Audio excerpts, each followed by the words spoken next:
حقیقت دا دی چې زمونږ د ملک بنیادي اساس د کلمې طیبې لا اله الا الله محمد رسول الله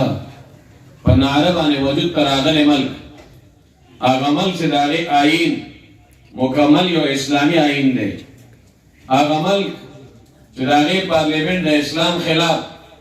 د دین خلاف، د قرآن خلاف او د الله د احکام. زمانو موږ وکتل په دغه 3 کاله کې چې دغه پارلیمنټ د دې عارضي اکثریت په بلبوتې باندې د اسلام خلاف، د قرآن خلاف او د الله د احکاماتو خلاف څومره بیلونه چې کوم دی نو پاس کړي دي. هسې برای نام په نوم باندې ریاست مدینې نوم اخیستل چې زه ریاست مدینه جوړوم. نعوذ بالله من ذلک بالکل د ریاست مدینې اپوزټ تلل، د هغې په تضاد کې تلل، د هغې په مخالفت کې تلل، د خلکو خپله شیوه ګرځولې وه. تاسو که خیال و یو بیل یې کوم دی نو پاس کړی د وقف املاک په نوم باندې یو بیل و. هغه بیل کې دا و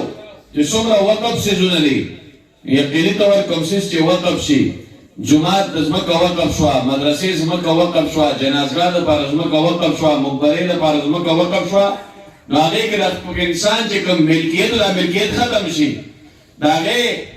مالک صرف او صرف الله تبارک وتعالی شي، د هغې نه پس بیا مالک مجازي دې نه ختم شو. لکه مونږ او تاسو په دنیا کې اوسېږو، یو نظام دی، هغه نظام تحت دا دی. مثلا دا مونږ اوس ناست ادم خان علي صاحب په حجره کې ناست شو، مونږ وایي دا ادم خان علي صاحب حجره ده، دا د ادم خان علي صاحب جایداد دی، دی پټی دی، دی کور دی، هغه هم دا وایي او دا زما پټی دی، دا زما جایداد دی، د دې اصل مالک و الله دی، خو دنیا کې ملکیت هغه ده پسې لیکلی شوی دی. نو زما محترم ورور سیادي صاحب دا وایي چې ما په خپل جایداد کې 2 جیله به ځمکه چې کوم دی هغه وقف کړله، نو د هغې نه پس دا د ملکیت نه ووتله، د دې مالک یو الله تبارک وتعالی جوړ شو، بل مالک د هغې په دنیا کې نشته دی. بیا چې څوک هم راځي دغه ځمکه د هر چا شوله، په هغې کې عبادت او عبودیت او بندګي چې څه وي، هر انسان د په هغې کله اجازت یې څوک بېګا دې باندې کولی نه شي چې دې ځمکې ته به ته نه راځې، دې جومات ته به ته نه، نه جومات بیا د عامو خلکو دی، بیا د ملکیت نه چې کوم دی هغه وتلی دی. نو دا قانون یې پاس کړو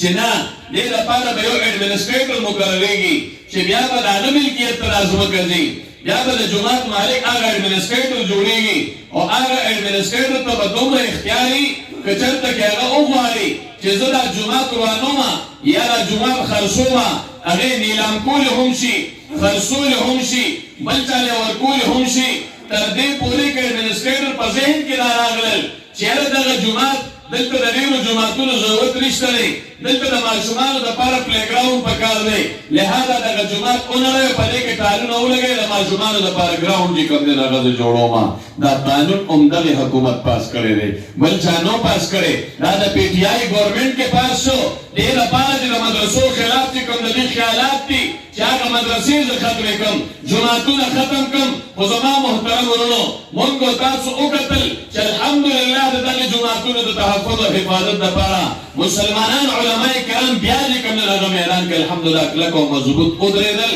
د خپلو جوماتونو، د خپلو مدارسو، د خپلو خانقاهونو، د خپلو مراکزو د هغې د تحفظ دپاره د هیڅ قسمې قربانۍ نه درې ولکه الحمدلله کلک او مضبوط ودرېدل. دا جوماتونه به انشاءالله آبادي که خیر آباده وګورئ.